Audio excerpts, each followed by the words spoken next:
Alí Calderón, gran poeta y crítico literario, amigo, por sobre todas las cosas, de esta andadura que tenemos desde hace muchos años ya en el ámbito de la poesía. Yo te agradezco que hayas aceptado formar parte de este proyecto, la Sinfonía de los Autores. Creo que eres también un autor imprescindible dentro del ámbito de la crítica, sobre todo de poesía, dentro de la poesía misma, de nuestra tradición poética. Y bueno, antes que nada, felicitarte por este premio, el Carlos Pellicer, ¿no? A obra publicada por el Sinventura Juan de Yuste, una obra de la que ya hablaremos más adelante, pero que te digo que me da mucho gusto, Ali, porque solamente así yo te puedo reconocer el trabajo que has hecho, todo el trabajo que has hecho, que es inmenso, incansable, valiosísimo sobre la poesía, no solo, así empezó, ¿no? No solo mexicana y no solo en lengua española, sino ya ahorita la poesía universal, pues, ¿no? Poetas internacionales que se traducen, que ustedes dan a conocer. Ustedes mismos también promueven obras de autores en lengua española para ser publicados en otras partes del mundo. Hay un intercambio muy estrecho también con España, cosa que no sucedía hace muchos años, muchas cosas, ¿no? Entonces, pero como siempre en la Sinfonía de los Autores, empecemos por el principio, porque de pronto me estoy dando cuenta de que en las entrevistas siempre se van, pues hablando de un libro en particular. Por ejemplo, ahora que ganaste este premio, pues se enfoca en eso, pero no se hacen estas entrevistas de fondo, de semblanza, para conocer estos años formativos que son tan importantes, etcétera. A mí me gustaría empezar por eso, por ese ámbito, ¿no? ¿Cómo son? Tú eres hijo de un poeta, ¿no? El poeta y también académico, gran ensayista, Mario Calderón, con el que sé que tienes una relación muy estrecha, ¿no? Incluso trabajan en la misma universidad. Me gustaría que me hablaras un poco de esos años, Ali, de tus años de infancia, de cómo fueron, cómo eras. Libros, pues seguramente siempre ha habido en tu casa. Que me reconstruyas un poco esa época de tu vida. Sí. Pues gracias Rogelio. Muy divertidas tus entrevistas. Yo vi la de Heriberto Yepes, vi la de Fabre, vi la de Mario Bojorques y están muy bien. Así que muchas gracias porque todos vamos aprendiendo con estas conversaciones, muy interesantes todas. Claro. Este, la, bueno, sí, sí. En mi casa siempre ha habido libros, ¿no? Pero quizá deba remontarme Órale, a, a- a la historia de mi papá, por ejemplo, brevemente, ¿no? órale, no, Brevemente. no, perfecto. Porque, porque quizás es ahí desde donde uno viene de verdad. Fíjate que yo vengo en realidad de familias campesinas, ¿no? Eh, eh, por ejemplo, mi papá viene del sur de Guanajuato, de un pueblito del sur de Guanajuato. Ajá. Entonces, gente que en los años 50 60 se muda a la ciudad, en estos éxodos, familias que se parten porque los hombres se van a Estados Unidos, entonces gente que en Guanajuato se van a Chicago especialmente, entonces gente que va, viene, braceros, etcétera, ¿no? Pero también gente que ha experimentado y que ha vivido la miseria, ¿no? Claro. Entonces, desde allá para acá, pues es casi milagroso que haya gente que se dedique a la literatura, me parece milagroso. Claro. El otro día platicaba con mi papá de cuándo le había surgido el rollo de la poesía y él decía, ¿no? Pues, como en los libros de texto de los años, de los años 60, en pueblitos perdidos y miserables, de pronto llegaban unos versos de Juan Ramón Jiménez, ¿no? O de Machado. Y entonces es ahí donde se despierta algo, ¿no? En este caso en él. Va al seminario en Morelia, se viene a estudiar la prepa a Ciudad de México. En la prepa tiene un compañero que escribe, que no escribe, que pinta, un muchacho que pinta y que en el lienzo, etcétera, etcétera. Ese muchacho se llama Héctor Carreto. Ah, Iban a la prepa juntos. Entonces me cuentan, por ejemplo, que no escribía Carreto, literatura, ¿no? Entonces que mi papá le dice, oye, ¿por qué no escribes literatura? Tú eres un artista, deberías hacer poemas, mira, así, lee esto, y se soltó escribiendo poemas también, Carreto, ¿no? Te estoy Ajá. hablando de la prepa.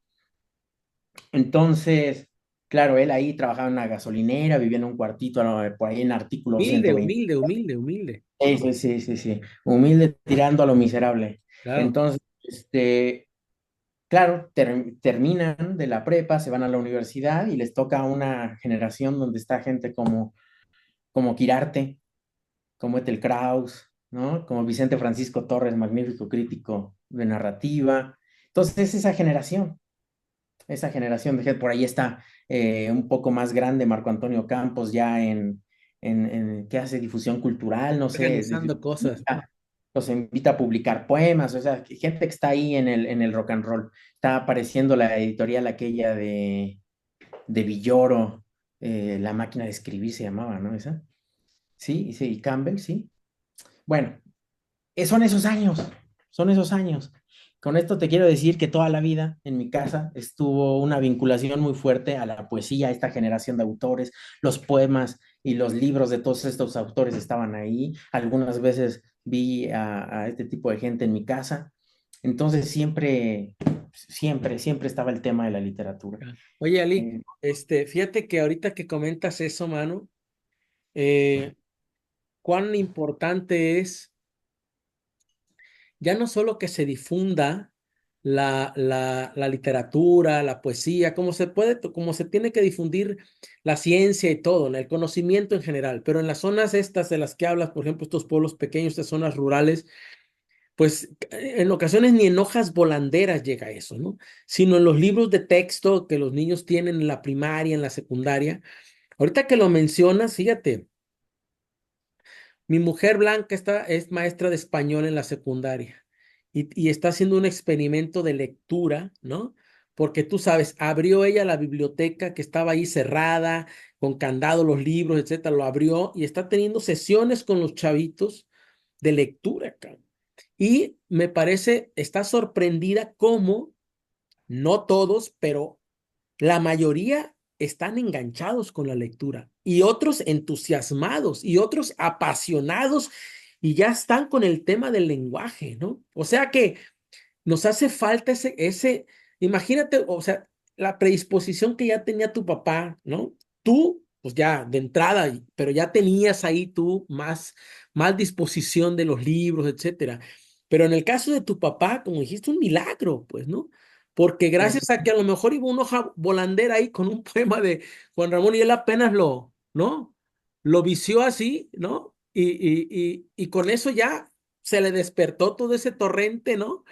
Para poder convertirse en lo que ahora es, pues. Entonces, es bien importante, ya llegaremos a eso, pero como ustedes también han hecho con Círculo de Poesía eso, ¿no?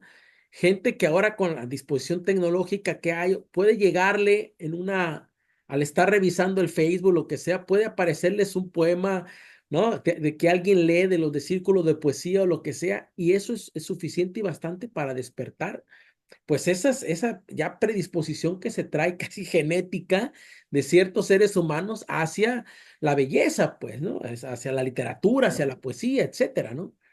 esa es la idea, totalmente, esa es la idea, de eso se trata. Y Sí, entonces entonces, ahí, Ali, ¿eres tú solo o tienes hermanos o tu mamá qué hace? O sea, en esos no, no, años de no. infancia. Bueno, mi mamá también iba en esa generación de la universidad.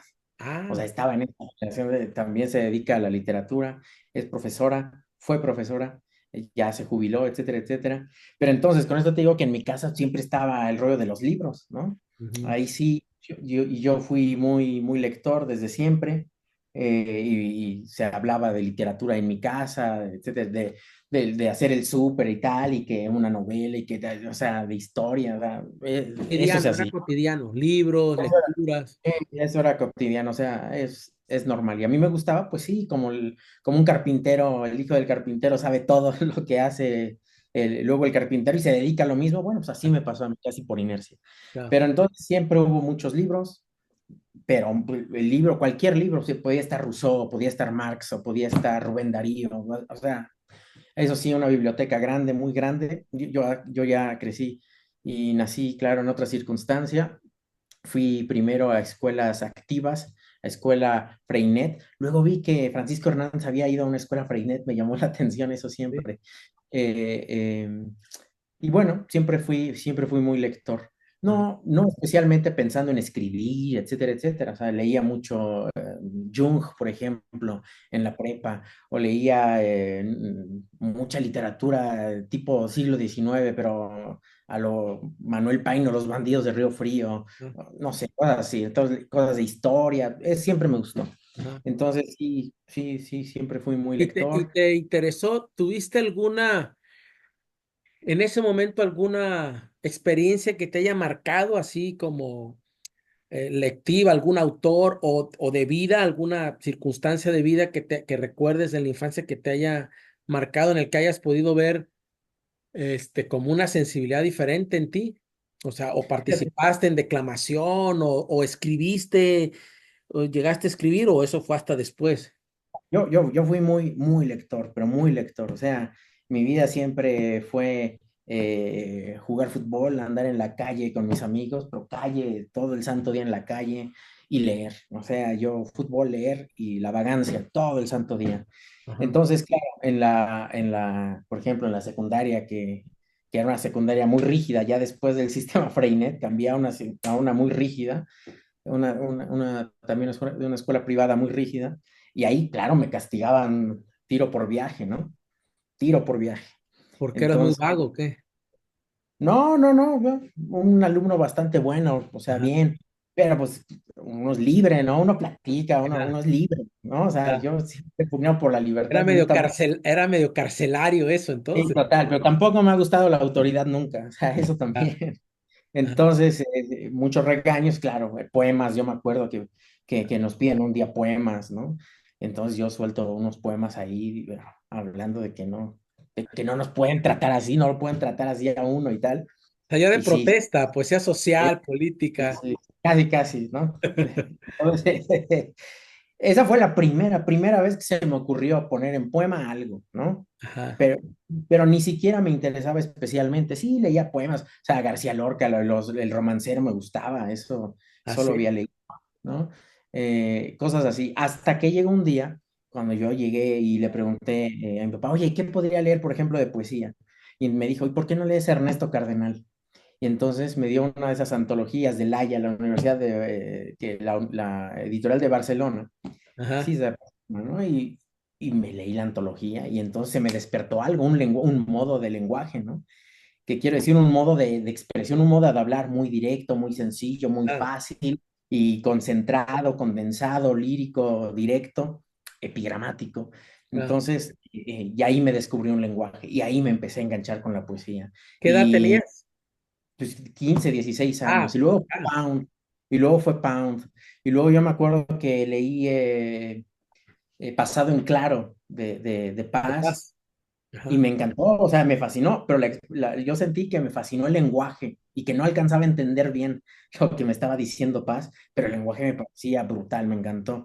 Ahora que vuelvo a Pasado en Claro, que ya es uno de mis libros favoritos, pues es el más confesional, el más tranquilo de es lo Paz, que te ¿no? iba a decir, y aparte es En ese momento potente, ¿no? Es no entendía potente, ¿no? nada. Cuando habla de los abuelos, del padre, cuando lo matan, Eh, toda esa sí, cosa, pero es potente, ¿no? de la tierra que te sea leve. Entonces, quién sabe cuánto estaba entendiendo y era más el lenguaje que me estaba llevando, ¿no? Eh, Y eso mismo luego pasaba con Residencia en la Tierra, que la pura música te arrastra y ni claro. importa qué dice, ¿no? ¿No? Es la fuerza de la música. Entonces, pues fueron las primeras cosas. Y ya me seguí leyendo mucha poesía. Luego, por supuesto, uno yo creo que entre la secundaria y la prepa descubrí a Kerouac, por ejemplo, ¿no? Claro. A los beats. Y me fascinaron también, me fascinaron los beats. Y como a mí me gustaba todo ese rollo de andar de vago, de ir de aquí para allá y todo Ah, eso, pues fue un descubrimiento la poesía beat y todo sí. muy vivo. Y bueno, eso me gustó. Muy lector, leía mucho marxismo también ¿Por ahí. qué llegaste al marxismo a esa edad? Pues yo creo que porque tenía una generación de amigos que estaban más o menos igual que yo. Ah, sí. Entonces, sí, entonces muy pronto ahí apareció Marx y comentadores de Marx y, en fin, ¿no? ¿Y Comentaristas de tu Marx. papá tenía algo que ver Sí. con eso? Sí, no, bueno, digamos que es gente de izquierda, Cierto, naturalmente, ¿no? Viniendo de claro. donde sí viene. Entonces, pues esos libros estaban ahí en la casa, Bakunin y cosas así, de ese Ajá. tipo de cosas. Es lo que uno leía a lo mejor, sí, pues en la prepa. No sé cuánto entiende uno, pero más o menos, Pero ¿no? hay como una Eh, atmósfera, ¿no? Hay como una atmósfera, porque fíjate que cuando yo iba a casa de, ahorita que lo dice, a mí me gusta conversar porque también me ayuda, luego me despiertan en la memoria cosas que tengo ahí como escondidas, pero yo tenía un tío, es casado con una hermana de mi madre, que era muy, muy de izquierda, muy rojo, ¿no? Y ah, entonces él tenía, en su casa la colección que yo ahora tengo, que yo me traje, por aquí está de todo, ¿70s o qué? ¿eh? ¿70s o qué? No, tenía la colección de los libros de Lenin, ¿no? De Ujú, Stalin, sobre todo de Lenin y de Trotsky, ¿no? Y estaba el sí. Capital de Marx, y estaba, o sea, una colección así, pero que yo entonces no entendía muy bien dónde ubicar eso, ¿no? En la historia, hasta mucho tiempo después, pero yo me acuerdo que agarraba y leía, tampoco entendía, pero te digo que había como una atmósfera porque él siempre hablaba de izquierda y hablaba de que la igualdad y que, ¿no? De todo este rollo y de que el PRI, no sé cuánto. Entonces, se crece como en esa, ¿no? Como en esa nebulosa, ¿no? Que uno no entiende muy bien, pero hasta que llega uno a estas edades y ya empieza como a ubicar las cosas. Pues entonces me imagino que como esta atmósfera era la que estaba pervivía en tu casa en ese entonces, ¿no? No, y yo tenía amigos también muy lectores que estaban también en mi rollo. Digamos, uno de mis mejores amigos desde esa época, ahora eso de los sociólogos, yo creo que pues el más adelantado en su generación, súper marxista, teología de la liberación, Ya. ecosocialismo y no sé cuánta cosa, ¿no? Ajá. Eh, ¿Quién es? y se llama Luis Martínez Andrade, que vive en Bruselas ahora, ¿no? Que Ajá. publica en Kerner, en Tirant, o sea, está fuerte, clavadísimo en Está esas cosas. fuerte, claro. Sí, y bueno, desde esa época. Entonces, al final, cuando yo iba a llegar, por ejemplo, al momento de decidir qué hacer en la universidad, pues yo siempre pensaba, digo, tengo tres opciones. Tengo la opción de ir de la cosa de literatura que me fascina, me encanta. Y claro, uno es lector, era cuando uno descubre el boom latinoamericano y trae toda la locura y un montón pues con los poetas norteamericanos, estos beats que me interesaban Ah, mucho. Y yo tradujo decía, muy bueno, bien ay, que tradujo muy bien Cardenal, ¿no? claro, bueno, sí, Ah, también, sí, sí, sí. Pues todo el camino norteamericano ahí con Coronel. claro, Y con es, Soler.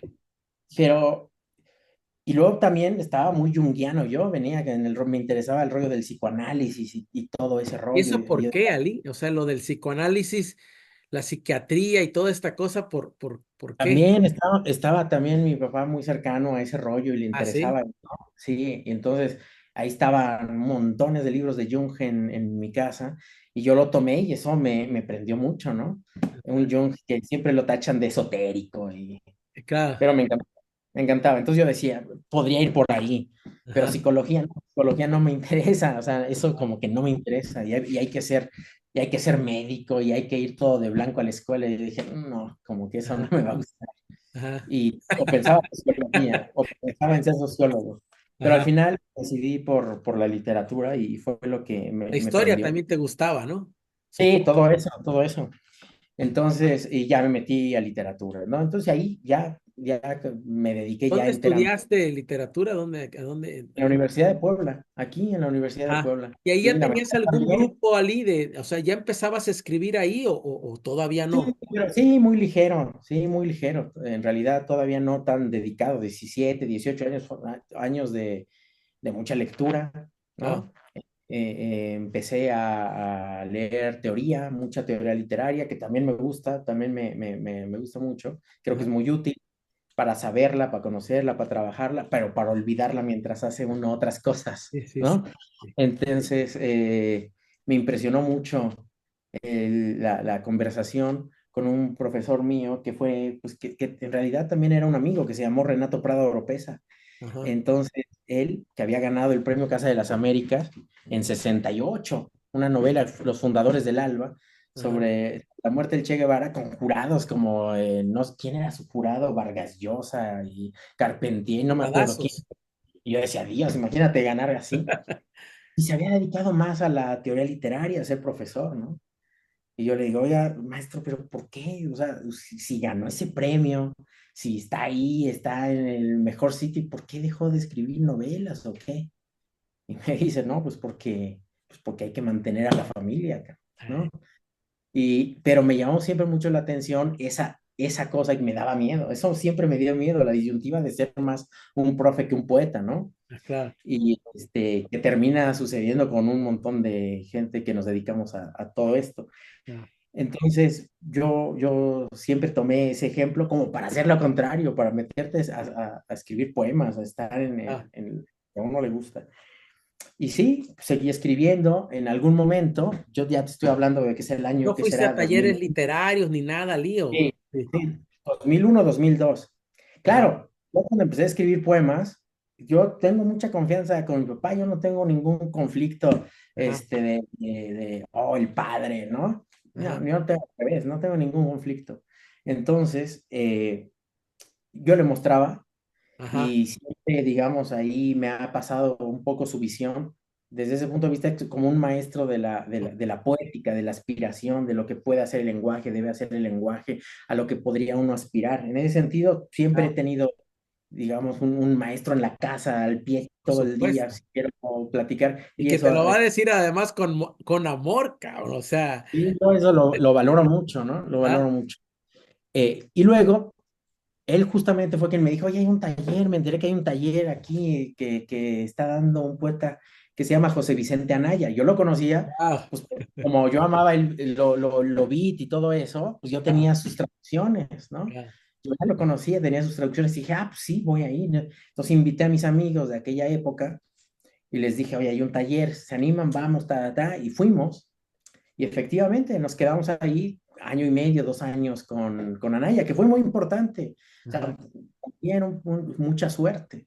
ajá, Eh, Fíjate, ¿qué hacíamos en el taller con Anaya?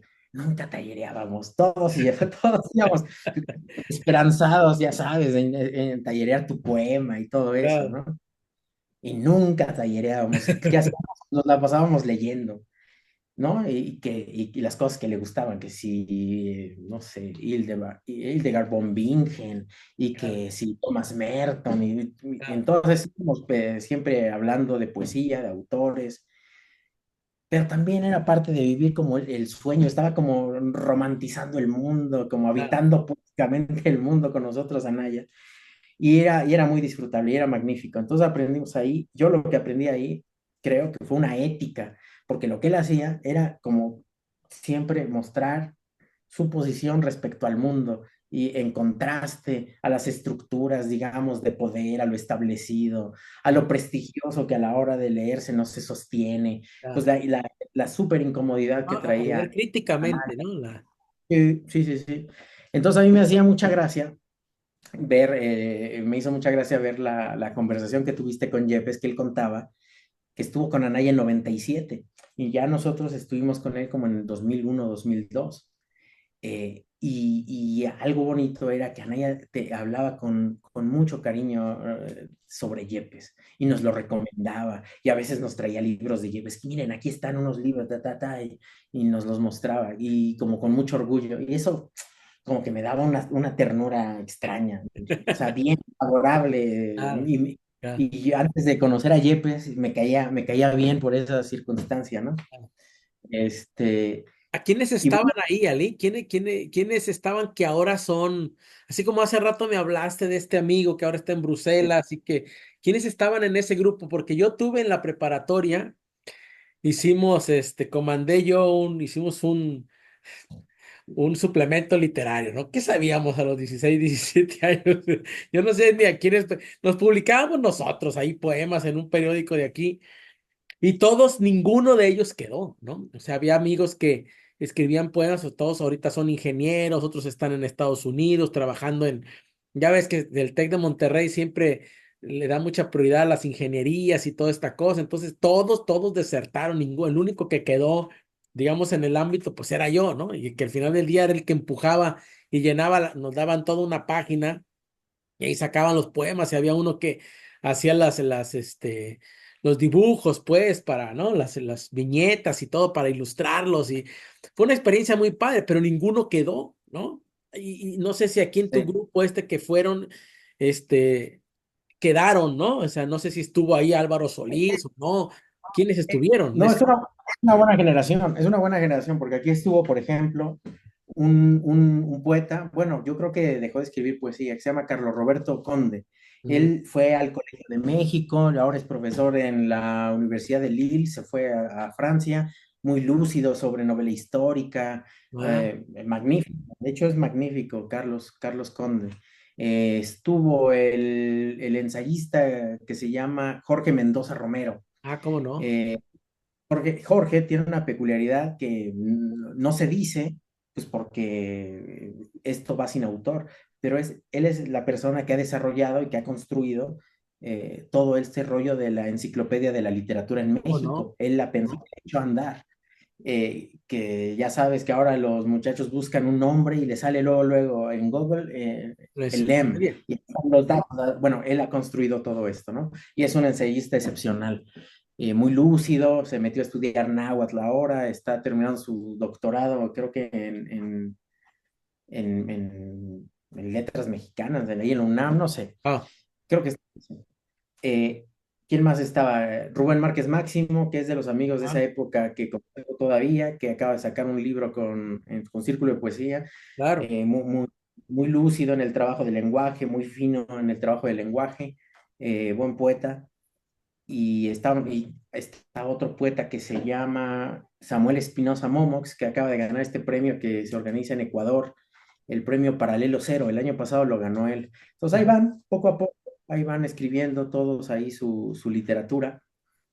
Y ahí en esa época Pero pasó, salieron, fíjate, hubo una generación sí, que perduró, pues persistió, ¿no? ahí van, sí, al menos hay 4 o 5 que están escribiendo, que se mantienen escribiendo. Ujú. Este, y en esa época apareció lo de la primera generación de la Fundación para las Letras Mexicanas, ¿no? Ajá, Y como todo muchacho, ¿no? Uno envía inocentemente a ver si pega, ¿no? claro, La convocatoria en el suplemento de la jornada, cuando la gente leía suplementos y ahora ya nadie lee suplementos, ¿no? claro, Creo yo. ajá, Y salió y mandé unos textos y un día recibí un correo electrónico que me decía que me presentara tal y cual día. Dije, bueno, maravilloso. Y ahí empezó todo el rollo de la fundación y ajá. ya cambié de poetas contemporáneos con los que convivía día a día. Claro. Oye, Ali, ahí, por ejemplo, en todos estos años, tú ya tienes muy claro, desde que vas al taller con Anaya, con José Vicente Anaya, todas tus lecturas estas que vienes haciendo ya, ¿no? Del conocimiento de la tradición poética mexicana, y más allá de ella, ¿no? Que ya estabas leyendo a Cardenal, a Neruda, a los beatniks, los poetas, etcétera, etcétera. Ahí tú ya tienes claro que vas a dedicarte a la poesía y claro también que vas a dedicarte también a la crítica o a la academia o cómo se da esa transición, cómo llegas a eso. Sí, no, muy pronto. Yo muy pronto ya entendí que lo que a mí me gustaba era pensar en términos de poesía, pensar sobre la poesía y escribir sobre la poesía y encontrar caminos para pensar la poesía. Ajá, Claro, como uno es un muchacho, va aprendiendo, ¿no? Entonces claro. vas buscando prueba y error, qué lees sí, qué te gusta, qué no te gusta. Me gustaban unos poemas de Teddy López Mills, imagínate en esa época. Hoy seguramente no me gustarían esos poemas, pero hay unos poemas que me gustaban en esa época, ¿no? Con la ingenuidad que puede tener uno en ese momento. Leía letras libres, ¿no? Esa ingenuidad ya no la cometería nadie hoy. Claro. Este, entonces, pues sí, fui descubriendo y fui buscando caminos, fui preguntando. lo más importante me pareció fue encontrar a Damaso Alonso, que para mí ha sido un norte fundamental para pensar la poesía. Yo creo que en lengua española nunca había algo mejor Ujú. para entender el poema que lo de Damaso Alonso. Y ahí Sí. pues ya leía un montón de poetas mexicanos, pues, porque además estaban en los libreros de la casa de mi papá. Y ahí empecé a ver que mi Dios tutelar en esa época era Efraín Bartolomé, porque yo cuando lo leía decía, ah, ¿qué está pasando aquí? Aquí hay un deslumbramiento, ¿no? Ah, Y, y, y muchos años me gustó mucho Bartolomé. Entonces yo fui muy pasiano, leía mucho Paz, todavía ajá. y Bartolomé, ¿no? Entonces me gustaba mucho eso. Yo sé que Bartolomé luego hizo también talleres con ustedes ahí en Colima, Ah. o tenía un grupo ahí en Celaya, de donde salió Baudelio, en fin, o sea, pues la época de la descentralización de la cultura, digamos, mexicana en los talleres, ¿no? Y en ese momento, Ali, ¿en qué momento tú, digo, porque estás ahí, por lo que veo, estás en una búsqueda que normalmente, dependiendo, cada experiencia es diferente, pero tú sabes que va uno encontrando sus poetas, sus formas de hacer poesía o de comunicarla, etcétera.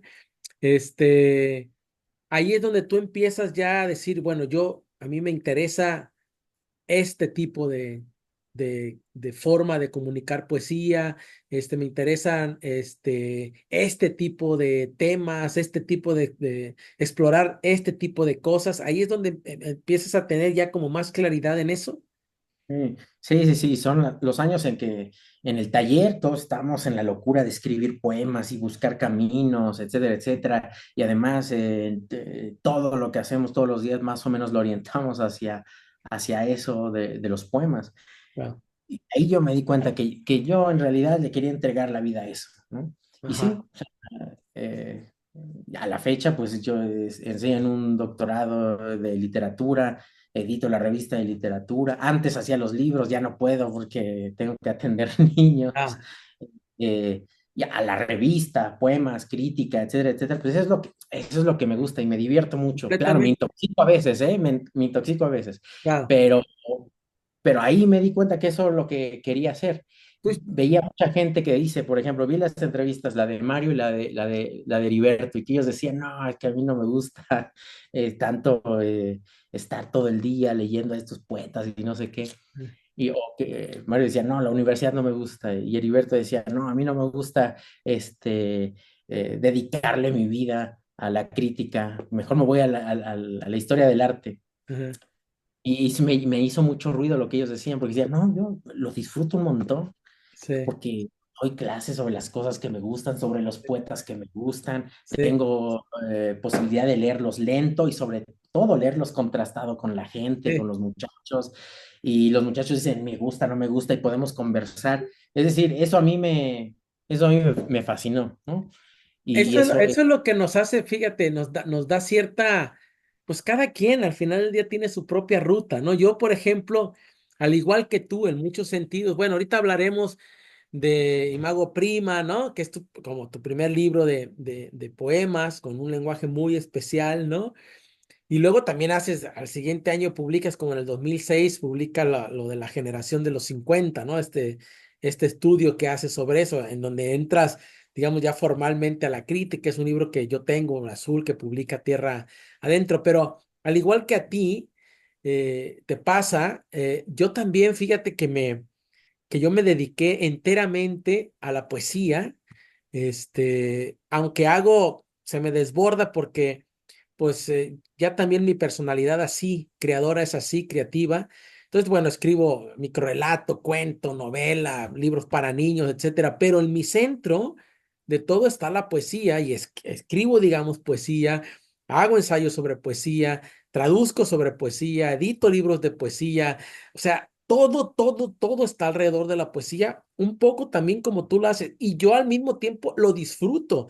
Porque cada que estoy haciendo, mira, ya ahorita ya estoy preparando un nuevo libro de poesía, de ciertos libros que me interesa, de las vanguardias sobre los cuales quiero hablar. Entonces, lo disfruto porque es una exploración que te va enseñando cosas y relees y aprendes cosas que en las primeras lecturas como que no aparecían, pues, ¿no? O como que no las veía uno con claridad. Tú llegas Claro, a ese primer libro, que creo que gana el premio de poesía de López Velarde, sí. López Velarde, ¿no? Sí. Y empieza formalmente ahí ya, te instalas como poeta y también luego pronto ya debiste haber estado trabajando estos textos para explicar, ¿no? Analizar, estudiar la generación de los 50. Y en ese momento, eh, Ali, me imagino que empieza ya formalmente, pues el escritor, el poeta, el crítico que ahora eres. ¿Y qué pasa después? ¿Qué dices? Bueno, tengo que hacer una maestría, tengo que hacer un esto, me voy a meter a la academia. ¿Empieza ya un plan? ¿Tienes algún plan ya para decir, empiezas a visualizar, Ali, o eso viene después dándose de manera, pues, casi, eh, consuetudinaria, digamos, esta idea de visualizar un círculo de poesía? ¿Cómo te sentías tú en ese momento también con respecto a, pues, estas que conocemos, estas como élites que existen dentro de la tradición poética mexicana, el centro, digamos, cómo copta todo, los grupos que hay, que no, que unos relegan a otros, la provincia que está de pronto bien dejada, ¿no? Bien marginada, digamos. ¿Cómo empiezas a concebir todo eso? Tu obra y luego cómo avistas círculo de poesía, ¿cómo se da toda esa etapa, ¿no? Sí. Bueno, primero debo decirte que fue súper importante ir a la Fundación para las Letras Mexicanas, Ah, ¿no? Que ahí comienza todo, que ahí de escribir poemas sueltos, porque en realidad yo tengo 20 años, 21 años de escribir poemas sueltos, ya vas armando un, digamos, un proyecto. Y entonces teníamos un taller con Verónica Volkov. Entonces yo tenía ese libro, yo lo había leído antes, en ese libro que se llama el de Práctica Mortal, Arcanos y algunos Litoral de Tinta que había leído yo. Y me pareció una buena poeta. Entonces me gustó ir y que estuviera ahí. Y bien, pues, aprendí cosas de ella, aunque siempre en los talleres hay, el que lleva el taller hay gente que hay alguien que no le gusta, ¿no? Yo era ese alguien a quien no le gustaba, pero yo no importaba, a mí me gustaba ir, ¿no? Y me ah, gustaba incluso que me dieran caña, pero a mí siempre me ha gustado, o sea, no he tenido conflicto al respecto. Pero era una generación buena, muy divertida, donde estaba con Yair Cortés, ajá. ¿no? Que tú conoces muy bien, que has hecho libros creo que importantes con él, el de Contraluz, ¿te acuerdas que fue tan Sí, de importante? Contraluz, sí, cómo no. Estaba ahí con Jair Cortés, con Álvaro Solís, estaba ahí Jorge Arturo Sánchez, que publicó un libro en Tierra Adentro, estaba Oscar de Pablo, nos la pasábamos muy bien, nos la pasamos muy bien. Ajá. Entonces, ahí quizá lo más determinante de todo esto es que terminaba nuestro taller era de 12 a 2, ahí estábamos muy serios, trabajando con Verónica Volkov, y ya terminaba todo y nos íbamos a comer. Y de pronto un día llega un güey con la barba un poco desarrapado, intenso a la hora de platicar y de hablar. Y este güey estaba hablando de Rambo y de sus traductores mexicanos con una pasión rara.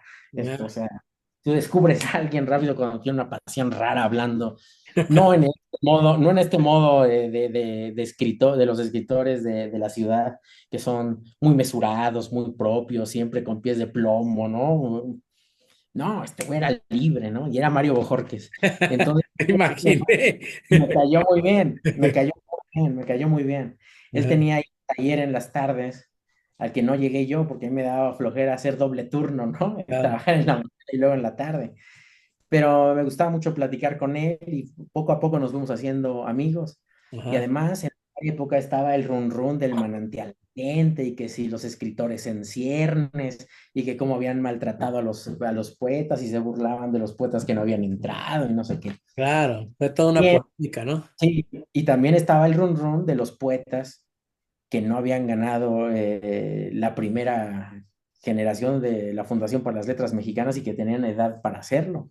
Ah, Y entonces cuando uno veía los nombres, o se filtraban, digamos, los nombres, uno decía, Dios, o sea, qué difícil. Entonces, ah, entonces ahí había como una cierta confrontación no declarada que existía o que se sentía en el ambiente o por cómo te trataban, cómo te veían, en fin. Entonces era tiempo muy interesante, ¿no? Tiempo casi de una suerte de extraña militancia, pues porque uno Claro, se junta con los amigos con lo que uno está. claro, Entonces, yo creo que sí con Mario Calderón, que es mi papá, aprendí una poética, y con Anaya una ética. A lo mejor con Mario Borges comencé a aprender un estar. Yo creo que puedo considerarlo un maestro, menos en la construcción de poemas, que quizás es donde pudiéramos estar más lejanos, que no significa que no lo admire yo profundamente, claro, porque en esa época había escrito ya La Casilla del Odio, el Diván de Mouraria. O sea, claro, ¿quién escribe eso? Si uno no tiene respeto a quien ha escrito eso. claro, No, pero sobre todo en el modo de estar en la literatura y el modo de opinar y el modo de ejercer un lugar en la literatura. Y eso me impresionó un montón. ajá, Y, y nos hicimos amigos y empezamos a hacer cosas juntos. Gané yo el premio, se publicó el premio. Luego me acuerdo que la primera vez nos juntábamos y éramos amigos. Y yo me acuerdo que la primera vez que hicimos algo, como un equipo de trabajo haciendo algo, presentamos un libro suyo que se llamó Pretzels, ¿no? Que era sobre ah, la qué experiencia de bueno, estar en Nueva York y tal. Eh, que eso habrá sido 2005, diciembre de 2005 puede ser, y quizás ese es el origen que ya nos llevamos desde antes, pero quizás es el origen de un trabajo en conjunto, claro, donde había muchos amigos, el propio Yair, Álvaro Solís, yo incorporé a mis amigos de Puebla, esencialmente a Jorge Mendoza, y bueno, y de ahí para el Real empezamos como a andar juntos, claro, a pensar cosas juntos, ¿no? claro, Este, y claro, le teníamos una gran admiración ahí a Mario. En 2006, por XY circunstancia, se da la oportunidad de hacer un festival de poesía. Y entonces un día nos habla Mario por teléfono y nos dice, oigan, quieren hacer un festival de poesía, pero nos tenemos que ver ahorita, tenemos que resolverlo ahorita. Y claro, estábamos Álvaro y yo aquí en Puebla y nos fuimos a la ciudad y no regresamos a la ciudad como en 15 días, ¿no? Venimos un día por ropa y tal y empezamos a construir. Y nos dice, ¿y si construimos el festival de poesía que siempre soñamos?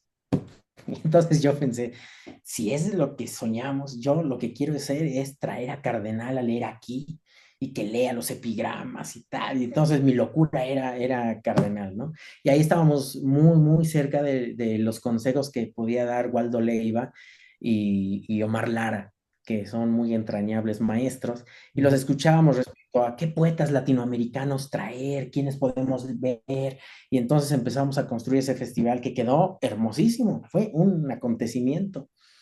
Yo me acuerdo que se hizo ahí frente del hemiciclo a Juárez, en el Corpus Christi, en este templo magnífico, y yo recuerdo que estaba toda la gente del mundo de la literatura estaba ahí para ver a Cardenal, leyó ese día Francisco Hernández, ah, Langagne, un montón pues, una super lectura, ¿no? Zurita también leyó ahí. Bueno, era una maravilla. Yo me acuerdo que estaba lleno a reventar, 250 personas, pero estaba todo el mundo de la poesía. Yo me doy cuenta cómo ahora en las presentaciones, en las lecturas, no va nadie a lo de nadie, ¿no? claro, Y ahí está todo Dios. Entonces hizo una súper lectura ahí, Cardenal, y estuvimos muy contentos, pero fue la primera vez que tuvimos conciencia, 2006, noviembre de 2006, la primera vez que tuvimos conciencia de que, uno, no nos gustaba tanto la poesía mexicana como creíamos que nos gustaba, ajá, que valía la pena construir un diálogo de otra naturaleza, es decir, reconstruir una tradición hacia afuera, con Latinoamérica, con España, con otras lenguas. Y fue el germen, fue ahí el germen también de la acción, de lo que luego iba a construirse como círculo de poesía. Estábamos escribiendo poemas, yo escribí en el 2007 un libro que ganó un premio de poesía que se daba en Oaxaca, Benemérito de América. de las Se Américas. llamaba, y estaba bien el premio, ¿Cuál era? ¿no? ¿Ser en el mundo o cuál? Ese que se llama Ser en el Mundo. Entonces lo gané y, y lo publicaron es la edición más fea que yo conozco en la historia. O sea, un libro más feo no conozco, ¿eh? No conozco. Y yo decía, Dios, qué vergüenza me da siquiera este libro, ¿no? Y al año siguiente lo ilustró Toledo, imagínate. Pero no, yo hasta la fecha busco los libros para ver cuál es más feo que aquel. Ah. Y no hay, ¿eh? No, o sea, yo Oye, digo que no. Ali, ¿y qué era? ¿Cuál fue en ese momento? No creo que haya cambiado porque ha habido una evolución y bueno, pero ¿qué te gustaba en la poesía? ¿Qué te interesaba en la poesía? Obviamente el lenguaje, la parte histórica, bueno, el Sinventura, Juan de Yuste, obviamente siempre es una reflexión, pero quisiera que tú me lo dijeras. Mira, a mí me interesaban estos poetas que exploraban esto y a mí me interesaba esto en la poesía. Siempre me ha interesado esto, esta comunicación o este conocimiento de ti mismo, de tus propias raíces, de tu propia, ¿no? O qué era lo que te interesaba en ese momento y, Sí. y, y con Pues, respecto a lo que a hoy te está interesando, ¿no? fíjate que Paz dice en una entrevista, ¿quién es esa entrevista? Enrico Mario Santí puede ser, que le dice, fíjate que mi poesía ha cambiado en la medida en que mi vida ha cambiado. Ajá. Entonces, claro, cuando yo soy más joven, que uno se está enamorando de esta y de la otra y tal, pues me interesaba el poema amoroso, que a hoy me interesa mucho menos, ¿no? Ah, Entonces me gustaba mucho el epigrama, el ser un discurso directo, con gracia, y yo veía los primeros epigramas de Quirarte, ¿no? Que eran en ese tono amoroso y que luego también él lo abandonó y eso me encantaba, ¿no? Los epigramas, evidentemente, de Cardenal, pero hay mucha gente que tenía esos epigramas. Entonces, yo lo que quería era trabajar ajá. distintas líneas, el poema amoroso, pero el poema de lenguaje violento y el poema humorístico que molestara, que sacara de onda, pero el poema de registro ligero, un trabajo de pulimento del lenguaje, Ah, ¿no? Vinculado a lo mejor a imágenes de la naturaleza. Y ahí mismo tenía ya el germen de una cosa que traía en la mente, que era jugar con el idioma, con los arcaísmos, con estructuras de los siglos de oro de la Edad Media. Y encontré el modo de agruparlo, o sea, o quizás primero fue el modo de agruparlo en la idea de los arquetipos de Jung. Te digo que yo era muy junguiano y decía, cada arquetipo supone una energía de lenguaje, pero cada arquetipo constela al poeta, lo hace elegir ciertas palabras y no otras, ciertas intenciones y no otras. Y yo quería en este libro construir ese laboratorio de posibilidades y fue lo que intenté hacer, ¿no? ah, Eh, por ejemplo, está la figura del trickster, el bromista del aparato psíquico, y entonces que tienen que ser poemas que de un humor o poemas que molesten, que sean chocantes, claro. que insoportables. Ah, bueno, entonces lo intenté, ¿no? Lo intenté. Eh, y bueno, construí este libro y estuve muy, muy contento, pero siempre me interesó sobre todas las cosas, aquí más que el tema, desarrollar lenguajes literarios, ¿no? La Lenguaje. forma, trabajar con el instrumento, ¿no? Con el lenguaje. Eso me interesaba ahí. En el siguiente libro, que quizás yo estaba más perdido, porque quizás estaba más en el mundo, más organizando cosas, más haciendo lecturas, más en el mundo, y menos clavado en lo que uno tendría que estar clavado, que es en el poema. Escribí eso que se llamaba Ser en el Mundo. O sea, claro, le dediqué tiempo, mucha concentración, etcétera, etcétera. Pero ahí era una locura, una tontería. Yo quería que el libro generara una especie de claridad fonética u oscuridad fonética, ¿no? Que generara la sensación de luz o de oscuridad en una cosa que hoy me parece un poco tonta, ¿no?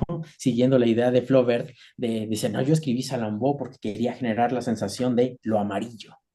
Bueno, sensaciones.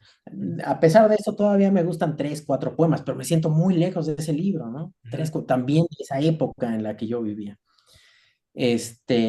Y bueno, pues así fue como Y sucedió. llegas luego también a las correspondencias, que ya empiezas, hay una conciencia más fuerte tuya con el tema de la historia, pero sobre todo de clavarte en los lenguajes estos arcaicos, ¿no? Y yo a veces te veo en Twitter, etcétera, que pones fragmentos de tus lecturas, de que estás leyendo a los cronistas, de la conquista española, etcétera. Ya después entendí cuando salió esta inventura, bueno, pero ¿por qué allá? O sea, ¿por qué, por ejemplo, digo, para entrar con el Sin Ventura Juan de Yuste, porque ahora gana este premio y que ya se veía en las correspondencias y ya se ve este gusto tuyo desde tu primer libro, este, ¿por qué ¿por qué pasar a, digámoslo así, a este lenguaje? Primero había un lenguaje en Imago, había un lenguaje que era potente, pero que también entrelazaba esta parte como arcaizante con lo moderno y había esta simbiosis, ¿no? Yo recuerdo mucho esta simbiosis en ese libro. Y luego, bueno, te empiezas a meter con el lenguaje, ¿no? Con la historia, pero recuperando ese lenguaje. Y me llama la atención porque, bueno, pasamos por una etapa, me parecía muy interesante ver cómo, por ejemplo, en Rubén Bonifaz Nuño, cuando hace El manto y la corona, pero después luego hace estos poemas como ubicados que preanunciaron el neobarroco, ¿no? Con todo esto, ¿cómo se llama este libro? Este. Se me fue el nombre de este libro de Rubén Bonifaz Nuño, donde está este juego también del lenguaje. Claro, él también muy un gran traductor de los grecolatinos, de Homero, de Propercio, etcétera. ¿Por qué Y bueno, a mí, por ejemplo, me asombró mucho cuando estudié etimologías grecolatinas y todo, me asombraba mucho cómo el lenguaje, pues siempre ha tendido a irse como depurando, como simplificando, ¿no? Del obscuro al oscuro, etcétera, etcétera. Pero tú en el Sin Ventura, Juan de Yuste, haces una vuelta a algo que podría para un lector no avesado, lo que sea, que podría ser, pues darte un poco de dificultad, de miedo a entrar en ese lenguaje tan apretado, tan depurado, ¿no? Que haces y que traes y que te lleva una dificultad también la lectura, pues, ¿no? De- No, tiene que ver con lo que hago, digamos, en círculo de poesía, ¿no? En 2008, Ey, en 2008, ¿tú te acuerdas que haces ese número de Tierra Adentro, eh, pidiendo poemas a distintos autores y que me pediste texto, ¿no? Y cuando salió la revista, yo vi la revista y ya no venía yo. Dije, ah, qué raro, y que me hablaste por teléfono, oye, no, etcétera, etcétera, no sé qué pasó. Y digo, no, no te preocupes, yo sí entiendo qué pasó, ¿no? Y entonces, que era la gente de esa revista, de la dirección que estaba en ese momento, que lo sacaron, ¿no? Simple y sencillamente. Entonces, ahí fue cuando pensé rápidamente. Dice, porque mis amigos habían entrado, ¿no? Dije, no, pues hay de dos, ¿no? O me olvido y construyo de otra manera, ¿no? Despacio, sin pelearse, con pies de plomo, o construyo otra opción, ¿no? Y yo pensé que la opción era hacer una revista. Ya Alforja había desaparecido, me habían invitado a hacer una especie de Alforja en línea, que al principio ahí hacíamos me tocó hacerla yo me encargaba de la parte en línea y todavía Anaya y Leiva hacían la otra, así es. la parte impresa. Y no, pero no me gustó, no me hallé. O sea, estaba bien, pero no me hallé, pero aprendí, ¿no? Y entonces quise construir este espacio. Entonces, como hace uno siempre, va, registras un nombre, pides un ISSN y empecé a construir. Invité ahí a los amigos que tenía ese momento si querían estar. Evidentemente ahí estaba como la presencia moral de Mario Claro. y hagamos una revista mejor. Una opción, pensemos el lugar desde otra manera, reconstruyamos la tradición. Ellos dicen, aquí se dice que todos estos poetas son los maravillosos. A mí no me parecen maravillosos. Ah, Yo creo que los maravillosos son estos otros. ¿Por qué no empezamos a pensar? Y entonces empezar a construir un público, una manera de pensar la literatura y tal, ¿no? Entonces, eso es un trabajo que se viene haciendo de 2008. 2011 ya habíamos crecido un montón, años de mucho trabajo, donde además uno tiene tiempo para hacer cosas, ¿no? ah, Mucho, crecí mucho. Y yo me daba cuenta que me aburría. que las cosas que ponía, estaba muy actualizado en lo que había en la poesía, en los libros que salían, no me gustaba, me aburría el tono, la música, la dicción, Órale, órale. la misma habla, el mismo lenguaje. Y yo dije, no, pues a lo mejor hay que ir rarificando, hay que ir descomponiendo y rarificando. En esa época, un día, pues la suerte, es que en realidad un poeta, yo digo, o alguien que aspire a ser un poeta, es un rollo de suerte. No sé si tú te acuerdas en la asamblea, Said dice, un poeta es talento, pues eso estará de Dios, a lo mejor se tiene o no se tiene, o sabe Dios qué es el talento, dice talento, oficio, ambición y suerte. Yo creo que uno puede desarrollar el oficio trabajando, leyendo, chambeando. Uno puede llegar a tener cierta ambición, pero el talento y la suerte es otra cosa, ¿no? Ah, Entonces, fíjate qué importante fue ahí alguien como Marco Antonio Campos, que yo no conocía prácticamente de nada. Entonces me cuentan que están haciendo una antología que se llama Poesía ante la incertidumbre. Un día me hablan unos españoles y me dicen, oye, mira, estamos haciendo esto, ¿te interesa? Nosotros te hemos leído y nos gustaría que trabajaras con nosotros y no sé qué y no sé cuánto. Y yo, ajá, sí. Además, habló muy bien de ti, Marco Antonio Campos y no sé qué. Y yo decía, ¿y cómo? ¿Por a cuenta de qué o qué? Y la suerte fue que, digamos, me acercó a estos poetas y que luego se convirtieron en muy, muy, muy amigos míos. Entonces, ah, a partir de eso, también empecé a entrar en contacto con otra tradición, con otra manera de construir, con otra problemática, con otro, digamos, que campo literario. Y me gustó mucho ver que ahí en España tenían los mismos conflictos que teníamos aquí, claro, los mismos, con distinta gente, era exactamente lo mismo, y que más o menos pensábamos lo mismo, y que teníamos las mismas salidas para las mismas cosas. Entonces yo me sentí parte también de una especie de generación. Y ahí había amigos salvadoreños, colombianos, etcétera, etcétera. Y me gustó mucho más pensar la idea, empezar a pensar la idea de que en realidad la tradición no se hereda, ah, no se hereda. No es que nosotros somos herederos de la tradición mexicana y que entonces yo vengo de lo que escribió Elsa Cross y de lo que ah, escribió Del Toro. No es cierto. No es cierto, a lo mejor nunca me identifico con la poesía de ellos, a lo mejor me identifiqué mucho más o fue más importante para mí Darío Jaramillo, ¿no? En fin, no sé, claro, por poner algún nombre. Entonces, ahí comencé a pensar que la idea no es que uno herede una tradición, sino que uno reconstruye una tradición y que entonces el presente no es sino un tiempo de lectura, una comunidad de lectura.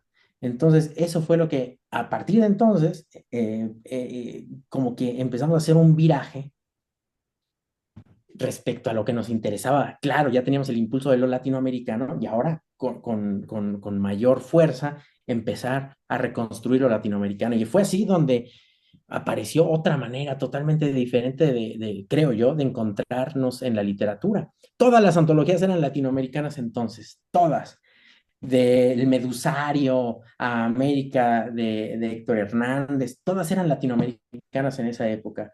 La de Transtierros ¿cómo se llama? El poeta peruano, se me fue el nombre, de Mauricio Medo, ujú, no incorporaban España. Y entonces esta antología empezó a pensar España y empezamos una relación de ida y vuelta. La antología la reseñó Pacheco y la reseñó bien, o sea, muy generoso Pacheco. Eh, y siento que este impulso que comenzó aquí luego creció entre nuestros contemporáneos y ahora ya otra vez hay un diálogo más grande de lo español y lo latinoamericano, ¿no? Mucho más grande. Y eso a mí me gustó, pero también lo trabajamos mucho en Círculo, que nace cuando nace el Internet prácticamente, ¿no?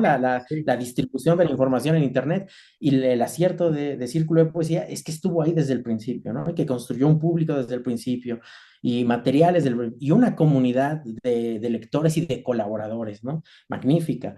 Por ejemplo, que pudiéramos leer nosotros a los colombianos y claro, Federico Díaz Granados nos presentaba y nos acercaba lo mejor de su poesía, o los mejores poemas, los que le gustaban a él, o que lo emocionaba. Y Oquendo en Ecuador lo hacía, y Carlos Aldazábal en Argentina, ¿no? Y así en distintos países nos iban acercando a poetas y poemas. Es decir, eso es lo que a mí me interesaba realmente. Yo me sentí muy contento porque era estar muy vivo. te O sea, diversificaste. Y nuestras pequeñas peleas, nuestras pequeñas disputas de la poesía mexicana, a mí me parecían ya pequeñas, ya ni me interesaban, ¿no? Claro, Entonces yo sentí que el verdadero campo de acción era la lengua española y que ahí, a partir de la revista, teníamos una plataforma magnífica para poner cosas que nos interesaban, para, por ejemplo, ejercicios de crítica magníficos, y yo creo que fueron importantes. ¿Tú te acuerdas que siempre se hablaba del experimento? Yo veía una pasión por el experimento y el futuro y penetrar en zonas irrespirables de lenguaje y no sé qué. Yo me acuerdo mucho que una Navidad hacemos con Mario, estaba Mijail también ahí, el ejercicio ese de los 100 peores poemas. Entonces Mario, muy entusiasta, se ponía a leer los peores poemas, los que le parecían experimentales, no eficaces. Eh, Hay una palabra de Eduardo Milán magnífica para mostrar algunos de estos poemas, y él hablaba del cualquier cosismo. Cualquier cosismo, dice Eduardo Milán, que es una gran categoría crítica. Y yo siento que cuando se publica eso, que se genera una especie de atmósfera extraña en el ambiente, primero, ahí medimos lo que era Círculo de Poesía, que parecía que nadie la leía, ¿no? No, todos la leían, todos estaban atentos a eso. Primero, medimos el alcance de la revista. Y dos, sentimos que hubo un arredro, una especie de vergüenza experimental. Como decir, ok, sí experimento, pero ¿hasta dónde el experimento? Y yo siento que hubo una especie de arredro, de pudor de los propios autores a no pasarse de lanza, ¿no? Ya una cosa es experimentar, trabajar y otras cosas pasarse de lanza. Entonces, ahí sentí que había una labor en lo que estábamos haciendo, un ejercicio de contracrítica interesante, significativo y que pegaba en la calle, que claro. funcionaba. Quiero decir, que llamaba la atención en la calle. Y bueno, luego vinieron festivales de poesía, donde crecimos con el diálogo, ya no solo con la lengua española, sino con otras literaturas. Siguiendo también la idea de un crítico, un historiador hindú, Sanjay Subramanyam, un nombre muy extraño. Él habla de la historia conectada, como por ejemplo en el siglo XVII hubo agentes que hubo americanos o gente de la Nueva España, indianos, que trabajaban para el Imperio Español y a lo mejor operaban y trabajaban en Cusco, o en Filipinas, o en Goa, ¿no? O en China, o en Filipinas, o en Italia, ¿no? O en Flandes. Es decir, cómo un individuo era ciudadano del mundo y traía ideas, productos, y entonces es la primera globalización. Y Claro. nosotros decíamos, ¿qué no se parece? ¿Qué no se parece a aquella época a lo que está pasando hoy? Porque nosotros estamos leyendo a un montón de poetas. Y nosotros a lo mejor ya no nos reímos con los poemas chistosos que está publicando un mexicano aquí o lo que dice que él es chistoso. Nos estamos riendo con lo que está publicando un alemán, con lo que está haciendo el filipino, o nos llama la atención lo que hace una poeta de la India. Y entonces pensamos que el diálogo era mucho más grande, pero en el fondo es contemporáneos. Ah. En el fondo es contemporáneos, que ellos decían, queremos ser contemporáneos de nuestro propio tiempo, de los poetas de nuestro tiempo. Y esa es la idea nuestra, Oye, abrir Ali, el diálogo. me parece interesante y te pregunto, la labor que han hecho en Círculo de Poesía ha sido maravillosa y como dices, vas rompiendo estos esquemas, ¿no? Que en ocasiones pues te crean una mirilla, unos aparejos que te impiden ver que nuestra tradición al final del día pues es todo el mundo, pues, ¿no? En la medida en lo que podamos apresar, ¿no? Pero en cuanto a tu poesía, Ali, tú estás viviendo, pues casi como nadie, el privilegio de estar recibiendo constantemente lo que se está haciendo en este momento. O sea, el presente poético de México, de Latinoamérica, de España, de todo el mundo, porque han publicado muchos autores de todo el mundo con grandes traducciones, pero tú decides y mucha de esa tendencia va hacia, obviamente, unas prosodias muy distintas a la tuya, ¿no? Y luego sucede que tú te vas a ir a enterrar o vas a ir a viajar hasta la conquista con el Sin Ventura Juan de Yuste. O sea que es como una respuesta a ir un poco a contracorriente de lo que tú estás haciendo. ¿Eso es deliberado? ¿Eso es de manera consciente? ¿O es algo que te es como una forma como de, no de tomar distancia, pero como de, como de no respetar a esa autoridad que no te gusta respetar? Pues decir, bueno, esto es lo que está haciendo, pero yo voy a hacer esto, cabrón, porque a mí me gusta explorar otras cosas. O sea, yo sé que tienes un interés enorme por la historia, sé también que eres, bueno, de tradición eres por tu padre y todo, pues tienes que estar por el lado de la justicia social y toda esta cosa, ¿no? Pero ¿qué pasa ahí? O sea, lo haces de manera deliberada, dices, voy a proponer algo que no veo que se esté haciendo entre todo lo que estoy viendo que se está haciendo, porque es un montón de cosas. Háblame un poco de eso, Y ya, fíjate que a mí no me ya gusta, para ir cerrando. fíjate que a mí no me gusta la poesía militante y política y comprometida. Nunca me gustó. No, nunca me gustó. A mí me gusta la idea de paz que dice, no, es que esa es una poesía de noticias, de noticia. Y a mí me gusta, dice Paz, la poesía de la historia. La diferencia entre la noticia y la historia es la diferencia entre el poema de protesta y la gran poesía. Pues fíjate que se la compro a Paz completa, se la compro enteramente. No, aquí lo que yo hice fue, yo sentía que estaba muy plana la poesía en español, pero sentía que estaba muy plana la experimentación en español. Entonces, es una época donde yo leí muchísimo a Charles Bernstein, que traduce Heriberto, al propio Milán, ¿no? Que no me gustaba tanto lo que dijera Milán, las ideas de Milán no me gustaban tanto, las sentía a veces hasta ingenuas, todavía creo. Y no me gustaba ese modo de experimental, casado, el español tampoco me gustaba, pero me empezaron a gustar críticos norteamericanos que yo sentía que estaban muy bien, Stephen Burt, Marjorie Perloff, y entonces me empecé a clavar en sus ideas sobre la poesía contemporánea y sobre la textura lingüística de la poesía contemporánea, y también con el pensamiento decolonial al mismo tiempo. Fui muy lector de Enrique Dussel. Entonces yo decía, claro, Gran autor, Enrique Dussel. sí, yo quería trabajar estructuras experimentales como las que pensaban ellos, pero sobre algo que no fuera una crítica al sentido, ¿no?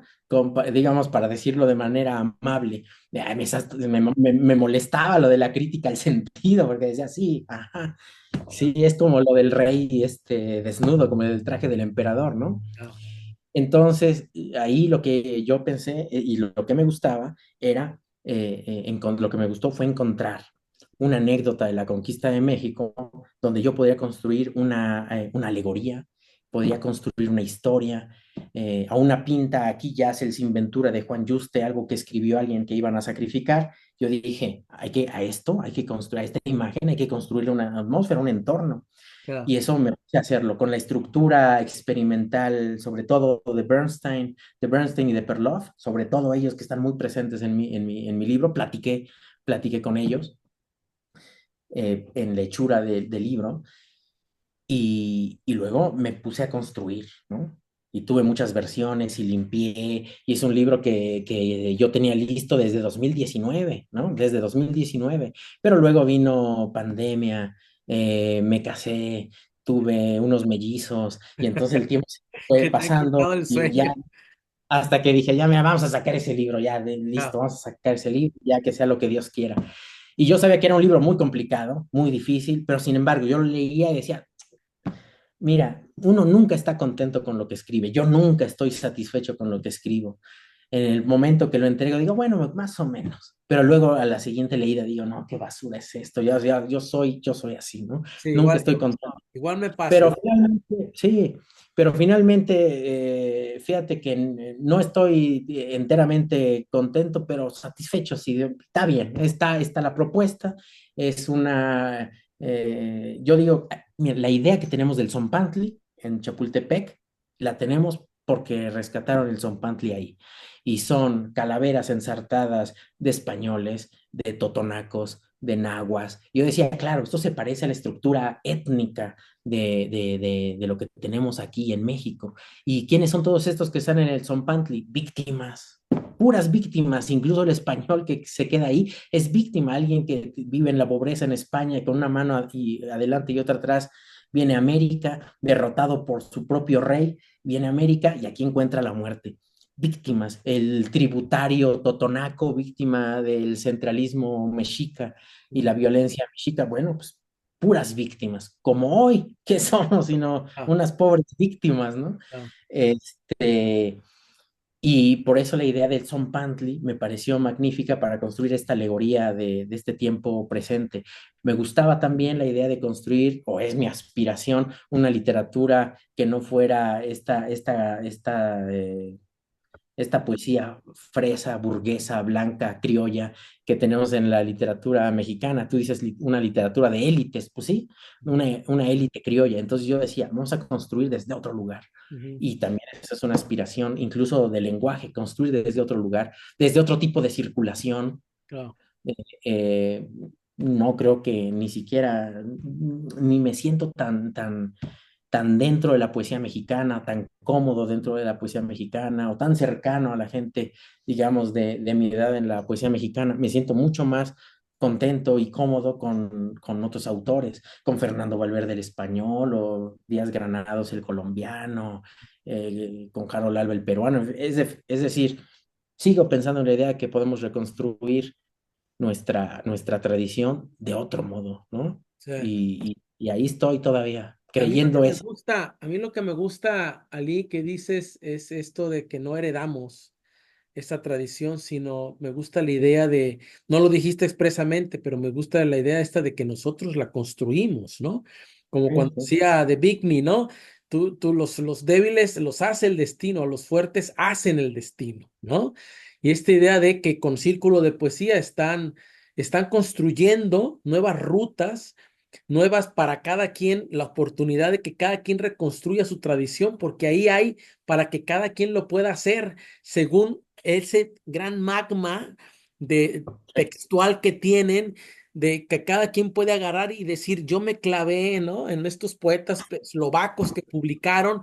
Y cada quien va a hacer algo diferente, va a construir su propia traducción y eso la va a es. empujar hacia donde quiera. Y eso es lo que me parece valioso. Y no solo te vas a, te vas a fletar lo que te están diciendo, ¿no? Desde una cúpula y te están diciendo, esto es lo que debes de leer. De esta Mm, forma, esto es como debes de escribir para poder tú publicar o ganar o ser parte de un canon, ¿no? Sino que tú desarmas, desmontas todo eso. Y Círculo de Poesía es lo que ha, desde mi punto de vista, lo que ha estado haciendo todos estos años, ¿no? sí, Entonces, eso me interesa a mí, o sea, la idea de que si te hacen caso aquí o no te hacen caso aquí es lo de menos, o sea, estamos construyendo una época de lectura. claro. Entonces estamos haciendo algo más importante que habitar el campo literario mexicano, creo yo, ¿no? Que estamos llamados a esa parte y que nos gusta hacer eso, ¿no?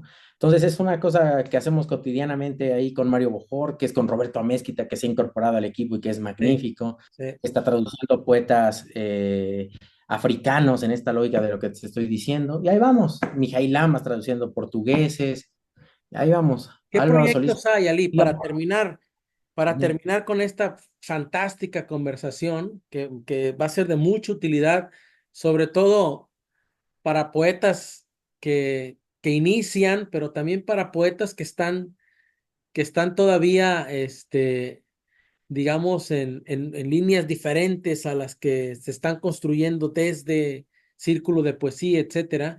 Pero ¿qué proyectos vienen? ¿Qué estás haciendo? ¿Qué estás escribiendo? ¿En qué estás metido ahora? Tanto en crítica como en poesía, como en Círculo de Poesía. ¿Qué viene en esos tres ámbitos? Y tengo ahí tres proyectos escribiendo. Evidentemente ya estoy abandonando el lenguaje este del siglo XVI, el arcaísmo, el monstruo verbal, y estoy por otro camino porque también es aburrido quedarte ahí donde siempre, ¿no? Entonces Ah, estoy avanzando con poemas de otra naturaleza, con otro lenguaje, ajá, y estoy contento ahí trabajando con eso. Estoy haciendo ensayos sobre el siglo XIX.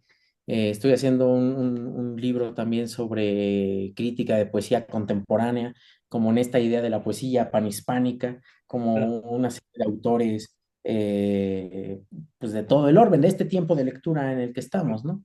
Entonces, en esas tres líneas estoy sobre poética, escribiendo poemas ya de otra naturaleza totalmente diferente. Círculo pues, sigue avanzando, ¿no? La revista todos los días tiene contenidos, está buscando nuevos autores y está buscando vincularse con los más jóvenes. Eso nos interesa muchísimo, ¿no? sí, sí. Descubrir qué están haciendo los más jóvenes. Ahora me encontré un poeta que no lo conozco, un poeta de Morelia, creo que es de Morelia, que se llama Gustavo Gargallo, que me pareció magnífico, joven, Gustavo Gargallo. o Gargallo, no sé cómo se Ajá, pronuncia eso. Debe ajá. ser como del 89, 90, ochenta y Órale, ocho joven. magnífico, no sé, no he hablado nunca con él, pero me parece magnífico y él me ha sorprendido. Y bueno, en la revista eso. En la editorial, pues siempre estamos publicando autores. Viene ahora una tirada de poetas españoles en este vínculo que tenemos con Visor, Benjamín Prado, Raquel Lanceros, que es maravillosa. Mm, Esta poeta vienen ahora a la fila en Guadalajara, estamos con eso. Yo estoy desarrollando también una especie de proyecto ahí dentro de lo de Círculo, que es una especie de pequeña colección que ha comenzado de libros que piensen la poesía y que también tengan una muestra de, de, de, de poemas de algunos autores que piensan la poesía, pero que luego la ponen en operación en estos poemas, ¿no?